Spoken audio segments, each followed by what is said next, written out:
So you can't just move more in order to lose weight. Of course, general disclaimer, this video is going to involve a lot of discussion about diet and weight loss. And so, of course, if that's not for you, feel free to, just click away and watch something else and move on with your life. So I've made a video in the past about why you can't just eat less in order to lose weight. And the answer to that is quite simply that after a certain point, you are either starving yourself or it's just physically impossible to lose weight that quickly. Especially in some folks who have very low metabolisms, very low energy expenditures, it can be very difficult to just attack the problem by trying removing as many calories as possible. It's going to make for a very, very bad time. And very often it just makes more sense to take a smaller calorie deficit that's a lot more sustainable, that's a lot healthier, and just sticking to that for a longer period of time. And then, of course, you also hear the extremely unhelpful advice, just move more, eat less. And that's very unhelpful because it's very similar to, telling a depressed person that they just need to be happier. They just need to solve their depression problem by not being depressed. It doesn't tell you how to move more. It doesn't tell you how to eat less. And that overly simplistic advice often does more harm than good because people assume that must be all of the advice. It must be just, okay, so I'm trying to move as much as possible and eat as little as possible. So I want to talk today about why it's not really possible to just keep moving more and achieve weight loss that way. So the reality is that there are actually diminishing returns to activity. People don't understand this, and it is a very difficult one to wrap your head around. So the way that people tend to think of it is that when you move more, there is going to be a linear correlation between the amount of activity that you're doing and the amount of energy that you are burning. And so that's to say that if I imagine that if I'm doing 100 calories worth of cardio on the treadmill and it takes me, say, 10, 15 minutes, whatever the case is, then I'm going to assume that if I do twice that much, I'm going to burn twice as many calories. And this does tend to kind of hold true when you are in a caloric maintenance or in a caloric surplus. That is pretty much how things tend to work. But the thing that happens is that when you are in a caloric deficit, which is to say when you are trying to use this method to lose weight, your body doesn't like that. Your body is doing everything that it can to try and hold on to calories because it is obviously trying to prevent starvation. It reads this as starvation. It is trying to do everything it can to preserve energy. So what it does is it starts turning things off. It starts saying, okay, you are, burning 500 calories here, and, we've got 500 calories of just nervous energy that you normally spend, just kind of like moving around or whatever. So we're going to turn that off. We're going to make you feel like crap all day. So you don't want to move. You don't want to leave the couch. You don't want to do other things. And so what tends to happen is that as you increase your activity levels a lot, and you are in a caloric deficit, you're going to find that your normal energy expended during your daily life goes down. And as a result, yes, you are increasing the amount of energy that you're burning per unit of exercise, but it's not one-to-one. There are actually diminishing returns to more exercise. And people say, oh, that doesn't seem possible, that doesn't seem true, etc. It is. It just is. I did a video in the past about how I very silly, very foolishly attempted to do, kind of this exact approach where I tried to really, really step on the cardio for a very long time. The last time I was doing a cut and I was just trying to get down those last couple of kilos that were really sticking. And, I was doing basically 30 to 40,000 steps per day. That was a combination of using a treadmill while I was working and, doing steps on a little elliptical thing while I was watching TV. The end result was basically that I was moving almost nonstop all day and everything sucked. My body was breaking down. I was not feeling good. I was having basically terrible issues with energy. I would often feel super sluggish and queasy, and I would need to just lie down for 2 hours just to be able to feel normal again, be able to think. And it didn't really speed up my weight loss at all. Basically zero. Compared to, basically when I had been, a much more reasonable, 15, 20,000 steps per day at the time, it had basically no extra additional benefit. And there's another sort of related side problem, which is essentially that people tend to place a lot of stock in methods for estimating how many calories that they're burning, which are very incorrect. So most people don't really understand or know that basically most wearable tech fitness devices will significantly overestimate how many calories you're burning.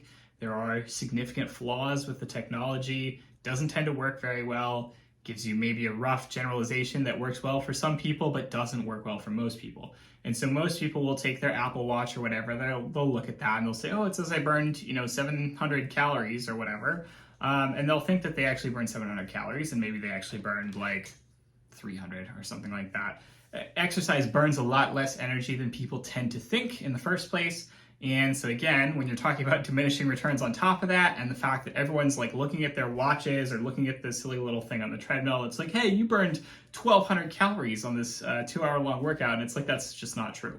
It's just not true. And it gives you this impression that you're burning a lot more calories than you actually are. And then that leads to this frustration where it's like, okay, I'm burning 1,200 calories. I'm barely eating, like 1,500 calories a day or whatever. Why am I not losing weight, etc.?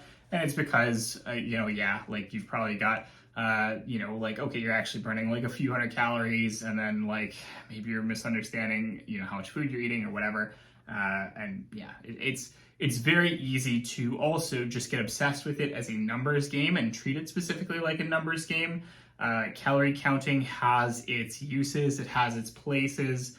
It doesn't work well for certain types of personalities where people tend to think that because they have these numbers must be objective, these numbers must be correct, and they don't understand that there are lots of ways that these numbers can be flawed, can be slightly inaccurate, and so on. And while they will generally work out in the long run, they are probably worrying too much in the short term about very specific minor things and treating these numbers like they are law. And I get a lot of clients, a lot of folks who come to me and they have tried weight loss, and very often, they are exercising a lot. They're exercising 4, 5, 6 days a week. They're like, I'm not losing weight. The answer is like, yeah, you're not really getting a good handle on your diet. It's not about the activity levels. I don't recommend you do more activities. In some cases, I have to recommend to people that they do less activity. I get people come to me and they're like, I train, 6, 7 days a week. And I'm like, I don't really recommend that. You should probably do less. Because there is, again, that tendency to overdo it, to think of activity as the only way, as the primary way that you should be burning calories, and it's really not the case. There is that tendency for people to enjoy exercising because it's something they can do in the moment, versus managing their diet is something that's a lot stickier, a lot more emotionally bound up. It's about not doing things as opposed to doing specific things. And so people will often find that it's easier to focus on doing a specific thing versus all the difficulty that it entails in not doing a bunch of other things. So I think that there is this tendency to bias it towards people wanting to put too much of an emphasis on activity, especially if they are a particular kind of personality, that, very particular A-type personality that just really likes, like doing things and feels good about doing things and having accomplished things.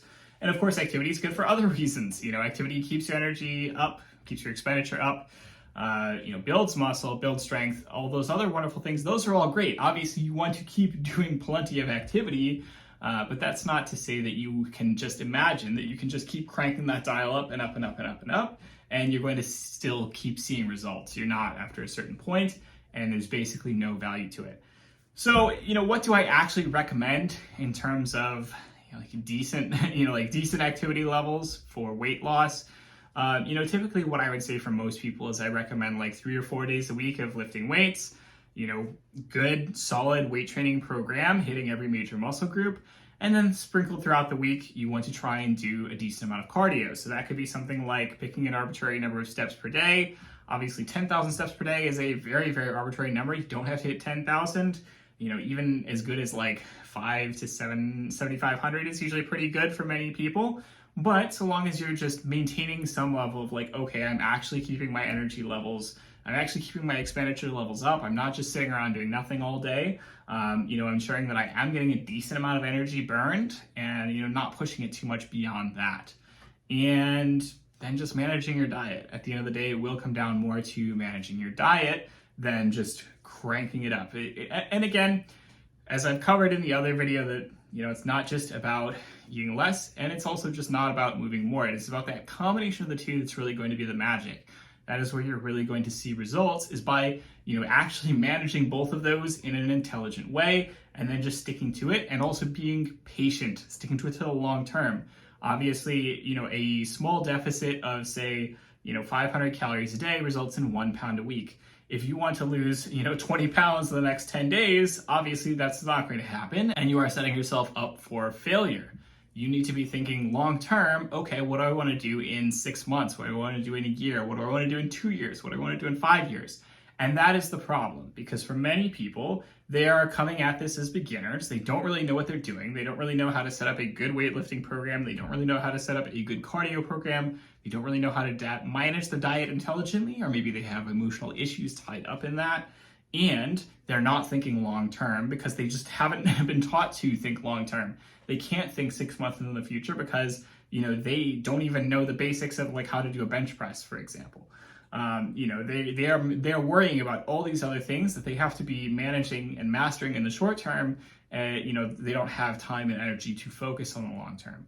And so it does become about, for many people, working with a coach, developing those skills, developing that understanding, having a smart program, and then having somebody who can really encourage them to start thinking longer term, start planning longer term, and to start, actually seeing those results over time, as opposed to just kind of like going really, really hard against it. Exercise as much as you can, eat as little as you can, push it hard, sustain that for a week, 2 weeks, 3 weeks, 4 weeks, crash and burn, get frustrated, decide that you hate fitness, decide that you hate diet, and everything goes poorly from there. That is the situation for most people, and unfortunately, that is what it is. That's why a lot of people get very, very bad experiences with diet, very, very bad experiences with fitness. Obviously, there are better ways to do it, and you can certainly achieve your goals if you are patient and if you think longer term and you are really committed to it and you really do improve and develop in your skills and understanding over time. So that is all for today's video. I hope you enjoyed it. As always, don't hesitate to like, comment, subscribe. Tell me what you'd like to see in future videos. I'll talk to you all next week. Have a good one.